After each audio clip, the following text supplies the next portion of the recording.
With a tropical storm watch issued for Dominica and 4 inches of rain expected, residents of low-lying areas told to prepare to evacuate if necessary. Liat cancels flights to countries likely to be affected by tropical storm Irma. And Prime Minister Skerrit warns Pidit-Savan residents against returning to live there permanently. I am Julian Morris with the Channel 5 News. Back with the details after this.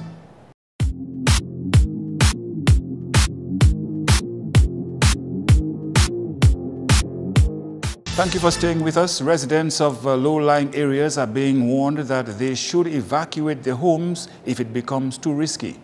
Dominica was placed under a tropical storm watch at 11 a.m. on Monday as Hurricane Irma gets closer to the northern Leeward Islands. It's predicted that the country will feel some effects of Hurricane Irma on Monday night. The center of the storm is expected to pass north of Dominica by Tuesday. It's expected to bring increased thunderstorms and gusty winds to the island Tuesday into Wednesday with up to 4 inches of rain. The National Emergency Planning Organization met with Cabinet on Monday to discuss the preparedness plan. The Office of Disaster Management works closely with NEPO. Disaster Risk Management Consultant Cecil Shillingford says guided by the impact of Tropical Storm Erika, those in disaster-prone areas should closely monitor their situation. The hurricane is expected to pass very close to the Leeward Islands, particularly Antigua. It means that we will be affected mainly from the northern part of the country. What we would want to advise people who are close to rivers, ravines, and what have you, that they should be monitoring the progress around those ravines, those rivers, those waterways, and should they need to move, that they should move early and find themselves to a shelter. So I'm talking about the people in Coolibistry, in Corleho, people in Paradise Valley, and what have you. If there is heavy rainfalls later tonight into tomorrow, into Wednesday, and you're not comfortable staying home, or you think you are at risk staying home, you should move.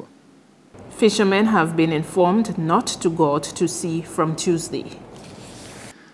One of the things we have already advised fishermen that they should cease operations after today. So tomorrow they should not go out to sea, especially again those from the north, because there would be some conditions up in that area already. In related news, Prime Minister Skerrit has advised the public, including business people, to be proactive and not to wait on the state to do so. While the state is implementing its disaster preparedness plan, Mr. Skerrit is encouraging people to do the same.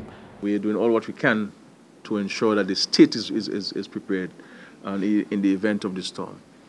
But there are individual actions at a community level, at a family level, at an individual level, at a business level, which we can take. So if you have a business place and it is along a riverbank, and the last time we had a storm, you got flooded, it is in your interest to ensure that you dredge the river. You should not rely on the state to come in to dredge the river for you. You need to take those actions. If you're in a community and there's a drain that normally overflows its banks, then we as the community, the village council and the residents in those areas should mobilize ourselves and take those actions. The Prime Minister has given the thumbs up to the state's preparedness level. We are very satisfied with the state of preparedness. There are some things that we need to follow up on the various meetings this morning, going into the afternoon, to go over some of the actions and to ensure that from a NEPO standpoint, all of the actions that we can humanly take are taken, or things that we need to put in place are put in place in the event of this storm. And as I've said to the public, we can't afford this storm. We can't afford any negative impact of this storm because we are still in the reconstruction mode post-tropical storm Erika. And we all know of the tremendous cost associated with this reconstruction. I am not taking this storm lightly at all. And so we have to prepare for the worst. If nothing happens to us, then we go on our knees and thank God for that. But in the event that something were to visit us, we would be in a situation to minimize on it. And residents of Pidit-Savan who have decided to return to live there permanently are once again being advised that it is not safe. Prime Minister Skerrit spoke to the issue on DBS Radio on Monday afternoon, where he addressed the nation on matters pertaining to Tropical Storm Irma. Our position is the same that we have been consistent in the last 2 years. PD7 is not a safe place to live. People can go visit their properties, but it's not a place to reside permanently. What we have done, and the majority of people of PD7 have agreed, is to have them relocated. In the interim, we've been providing rented accommodation to the residents. We're paying the rent for every single family who's renting a home out of PD7. We also have been providing the families with a displacement allowance every month for a range depending on the size of your family.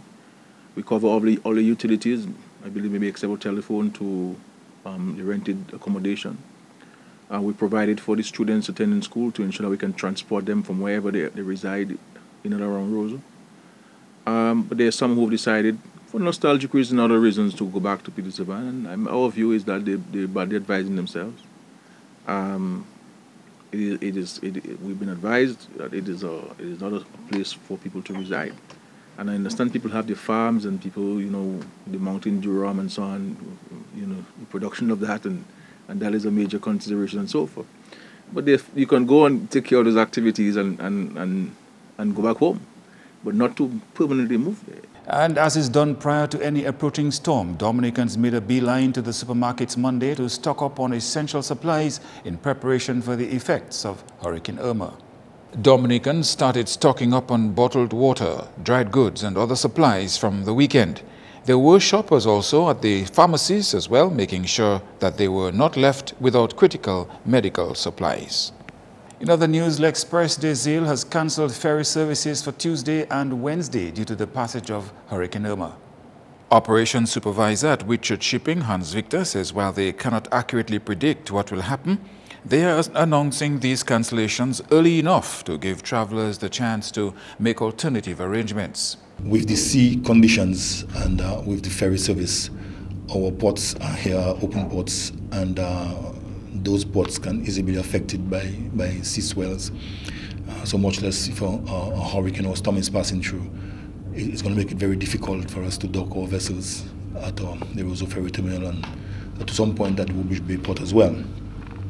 So we have taken the necessary precautions by cancelling those 2 days, which are the days that are expected most likely to be affected by this hurricane. Victor says the impact on the ferry business will not be as great as it would have been earlier during the summer when more people were traveling. We are now just heading into the quiet time because the summertime and reopening of school is the more busy period for us. So that has passed throughout the last 2 weeks. So now it's quiet time. For example, when we checked yesterday for the number of persons that were scheduled to travel to Martinique tomorrow, Tuesday, we only had about 18 people to Martinique and just about 11 or so to St. Lucia. So it's relatively a quiet time for us, and we are thankful for that, because it's better to have those types of things happening when we have a low or a very slow period. So we won't have too much of a big influx of persons or too much of a wide quantity of persons to have to repatriate to their various destinations. So it's easier for us in these times, yes. It is hoped that by Thursday morning, sea conditions will be favorable enough for the resumption of their normal schedule. Liat has announced 6 cancelled flights to and from islands expected to be affected by the hurricane. A tropical storm watch was issued for Dominica at 11 a.m. on Monday. The island is expected to be affected by the outer bands of the hurricane. Hurricane Irma is expected to affect the northeastern Leeward Islands, and hurricane watches are in effect for Antigua and Barbuda, Anguilla, Montserrat, St. Kitts and Nevis, St. Martin and portions of the Leeward Islands. The airline said in the interest of passenger and crew safety, several flights have been retimed and or cancelled. The following Liat flights have been cancelled: Flight 508 from Antigua to St. Kitts, 508 from St. Martin to Tortola, 509 from Tortola to Antigua, and 512 from St. Kitts to Tortola. Passengers who have been affected will be allowed to rebook within the next 2 weeks with all change fees waived. And Win Air has cancelled all its services for Tuesday and Wednesday, and the airline says it may offer limited services on Thursday depending on post-Hurricane Irma conditions. Islands of the northeastern Caribbean, including those served by the airline, have been placed under hurricane watch. In a statement issued on Monday, Win Air apologized to its customers for the inconvenience. The airline has made efforts to relocate its Twin Otter aircraft to the southern Caribbean. You're watching Channel 5 News. We'll have more news after the break.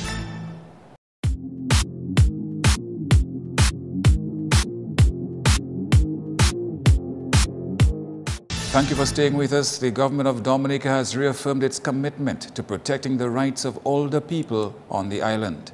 The word came from Tourism Minister Senator Robert Tong, who spoke on behalf of the Prime Minister at a function of the Dominica Council on Aging on Saturday. Tong said government would continue to assist where necessary to ensure the country's senior citizens are well cared for. Under the Ministry of Social Services, headed by the Honorable Catherine Daniel, the government is truly committed to protection of our citizens. The government continues its social programs such as the Yes We Care program, the 70 and over care program, free medical services for persons over the age of 60, and as you know, we're upgrading our new national hospital again to improve the lives and the health of our people. The government also continues to provide financial support and subventions to many organizations who provide care for the elderly who cannot necessarily care for themselves, such as the Maho Home for the Aged, the House of Hope in La Plaine, the Dominica Infirmary, the Grotto, and also through the recognition of our beloved centenarians. Meantime, President of the Council on Aging, Gloria Shillingford, called on the general public to show greater love and affection for the elderly, especially as that population in society is steadily increasing. Shillingford says elderly women are particularly vulnerable to the aging process and steps must be taken to protect their well-being. Our older women, in particular, sometimes become victims of appalling abuse and violence. They can experience the dual impact of age and gender discrimination, including less access to education and health services, lower earning capacity, and restricted access to land ownership. The Dominica Council on Aging sees its role as one of advocacy on behalf of and for such unfortunate members among us, with the ultimate goal of eradicating such scourge in our society. The Council on Aging's Prestige Evening was held under the theme, Embracing the Elderly Everywhere. Meantime, 3 new features have been launched by the Council on Aging over the weekend. For the first time in its 24-year history, the Dominica Council on Aging now has a youth arm, which is currently 22 members strong, headed by Miss Dominica 2016, Tasia Flosak.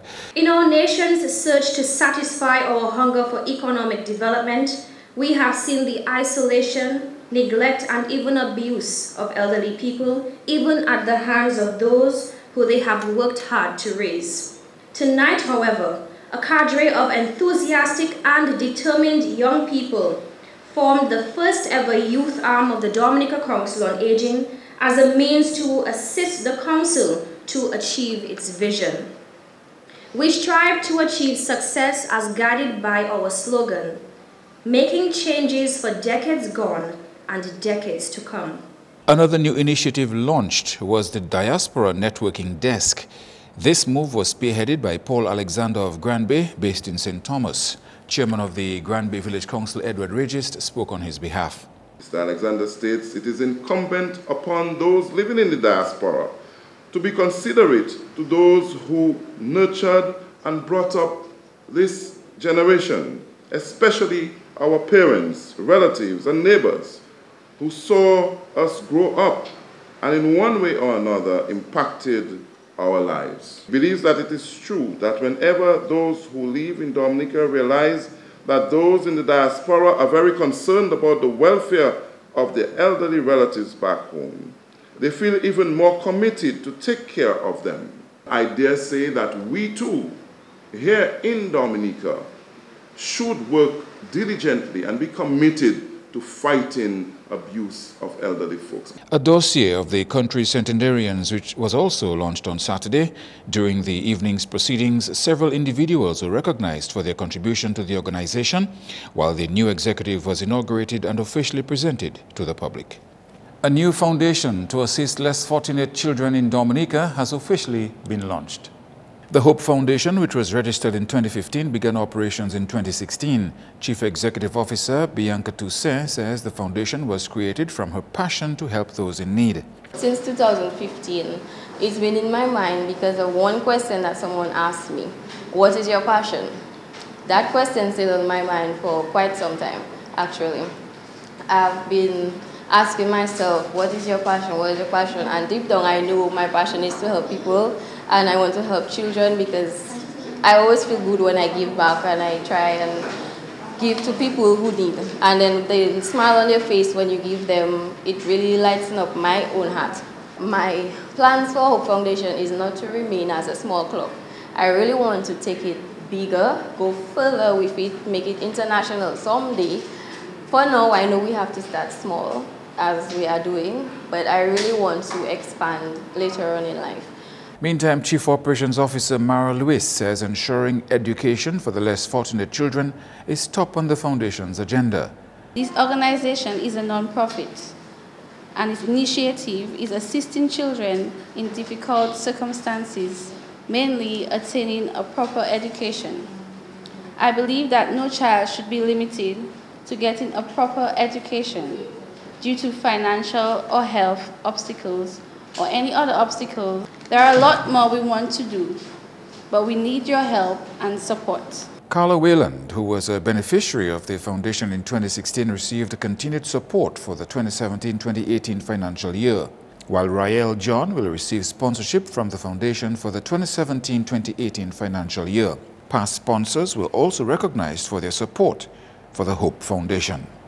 Parliamentary representative for the Roseau Valley, Dr. Colin McIntyre, is encouraging students to avoid drug use as they pursue tertiary education.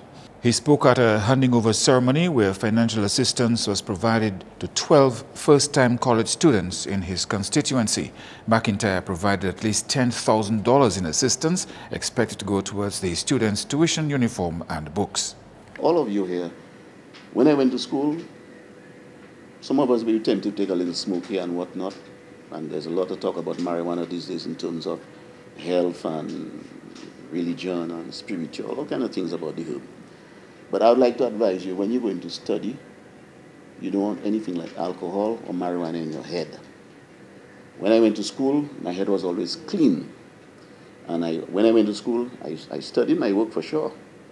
But I never used music, earphones in my ears, music, TV, a big spliff, a glass of wine to study. No. To put something in your brain, it has to be clean and clear.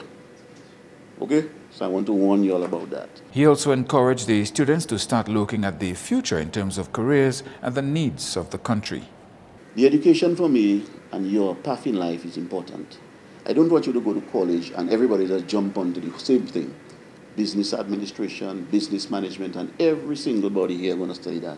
That's not the plan for me. Because I want you, after you graduate from college, for you to be able to find a job.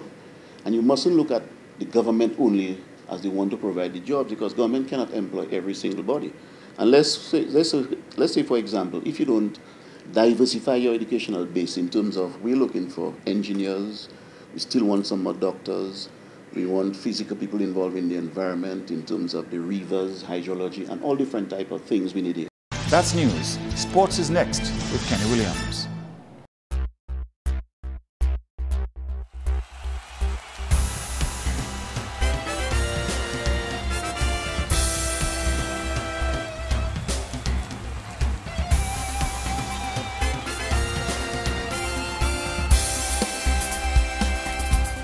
First up in sports, Shimron Hetmeyer and Shane Dorwich had an excellent day on the pitch to score undefeated centuries for West Indies, which ended in a draw.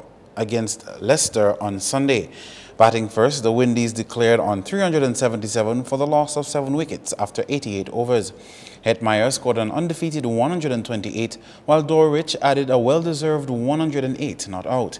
Kieran Powell contributed 82. In reply, Leicester reached 70 for the loss of 1 wicket in 12.1 overs. Alzari Joseph was the only wicket taker for the Windies in that match with 1 for 14. The Windies will face England for their 3rd test on Thursday, the series locked 1-1. Moving on to football, where there were wins for Petro Caribe Point Michel, Central Cooperative Credit Union Dublin Football Club, Northern Concrete and Steel Bombers, and Promex Harlem United in recent games of the DFA Flow Premier League. Kelvadaru Exodus Football Club suffered their 2nd straight defeat for the season to go down 5-1 against Petro Caribe Point Michel on Sunday. Point Michel scored the first 4 goals in the first half and added 1 more in the second. Exodus replied with 1 goal late in the second half. Shemaya Dangleben and Bert Kazemi got 2 goals each, while Nick Carrius got 1 for Point Michel. Stedman Davis scored for Exodus. Before the game start, I talked to the fellas. I tell them fellas, play the game seriously, because last week I was in 3-0. But today there is special game. Wake up fellas, but what I want today, but I get it. Now, captain of Exodus did not wish to give feedback on the game. However, Channel 5 Sports spoke with team player Denny Titt, who says the start of the team's campaign has not been the best. It has not been going as planned for the season so far. First one was a disappointing showing. The second one, there are some positives you can take from it, but still overall disappointed. I think we have a lot more to offer, and I can guarantee you that from there it can only get better. I don't see it getting worse. I'm sorry to all the fans, because I think we disappointed them. I could hear it from the stands.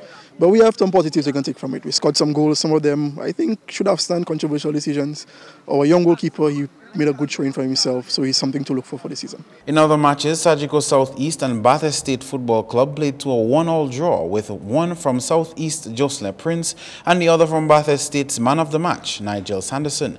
On Saturday, Waukee Rollers suffered a humiliating defeat at the hands of defending champ Central Cooperative Credit Union Dublin Football Club, going down 13-0. Allington Fritz and Sherkel St. Marie scored 3 goals, while Travis Joseph got 2. Single goals came from Ludwig Bertrand, Tristan Shillingford and Jesse Daru. Travis Joseph was man of the match.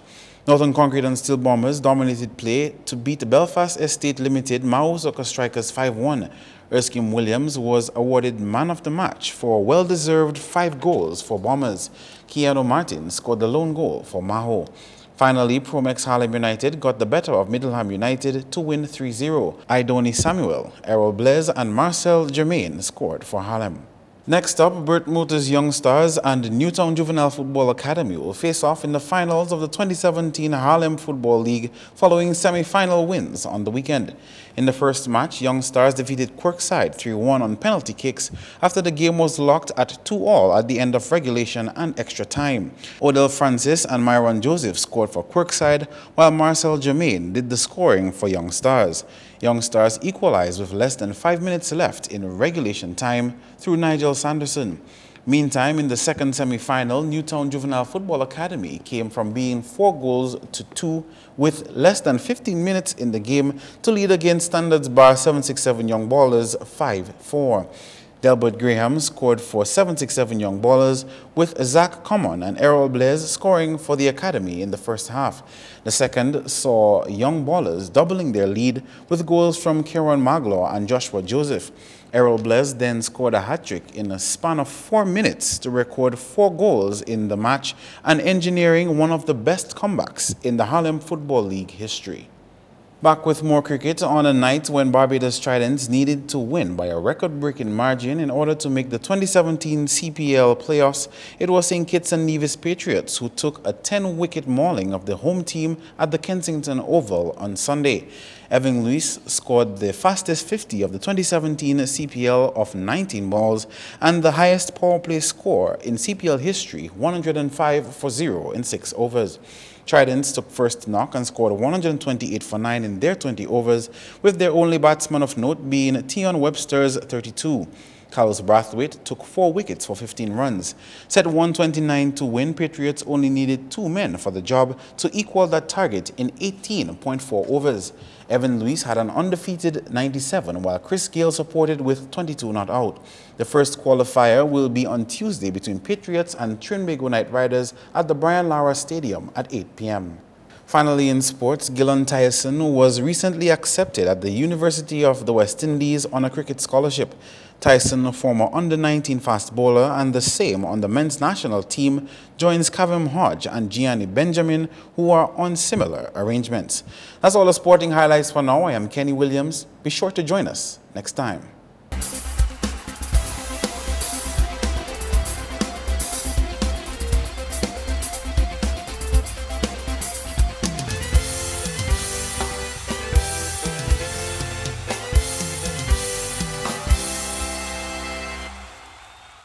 It's time now for your weather update. Hello, good evening. Welcome to tonight's weather broadcast. I will be your presenter for this evening, Farah Rock Carrera. Well, we are under tropical storm watch, which means that tropical storm conditions are possible within the next 48 hours. We move on now to some early infrared satellite imagery, and what we see is the area of deep convection associated with Category 4 Hurricane Irma, which is approximately 490 miles east of the Leeward Islands. Earlier visible satellite imagery shows the feeder bands associated with this system, which is expected to affect us later this evening. Also, what we can see is the well-organized thunder cells associated with this massive, well-developed system. We move on now to some earlier radar imagery, and of course, what it shows is the showers associated with the feeder bands, which I mentioned earlier, which will bring likely some showers later this evening. As I mentioned earlier, Hurricane Irma is approximately 490 miles east of the Leeward Island. It is moving on a westerly track at 13 miles per hour, and a west-northwesterly direction is expected thereafter. The forecast cone indicates that the system will remain a major hurricane, possibly developing into Category 5 hurricane. Hurricane warnings have been issued for the Leeward Islands, tropical storm warning for Guadeloupe, and of course a tropical storm watch for Dominica. The weather tonight is expected to be increasingly cloudy with gusty winds and some showers, and a deterioration in conditions is expected by tomorrow. Cloudy to overcast skies, gusty winds, moderate to heavy showers, and possible isolated thunderstorms. A high surf advisory and a small craft warning is in effect because sea conditions tomorrow are expected to be rough. Waves are expected to pick up to 15 feet. Audios of the sea are expected to keep away from the coastlines. Let's take a look now at the weather for the next 3 days. Well, Tuesday and Wednesday, cloudy to overcast skies expected with gusty winds and of course showers and thunderstorms, and a relative improvement is expected by Thursday. Cloudy skies expected with some showers. Well, the weather for the rest of the Caribbean tomorrow, well, the Leeward Islands and the northern Windward Islands can expect cloudy to overcast skies, gusty winds, moderate to heavy showers, and of course thunderstorm activity, whereas the rest of the Lesser Antilles can expect occasional cloudy skies with some showers. Sunrise tomorrow at 5:53 a.m. and will set at 6:15 p.m. Of course, for more information, you can always visit our website at weather.gov.dm or call the weather hotline at 447-5555. Please take all necessary precautions in a timely fashion. Keep safe. Thank you for viewing. To end the news, the headlines again with a tropical storm watch issued for Dominica and 4 inches of rain expected. Residents of low-lying areas told to prepare to evacuate if necessary. Liat cancels flights to countries likely to be affected by tropical storm Irma, and Prime Minister Skerrit warns Pilit Savan residents against returning to live there permanently. Feel free to contact us at news@mapping2k4.com. You can also access our past newscasts on our YouTube channel. On behalf of the production team, I am Julian Morris. To our viewers around the world, thank you for watching.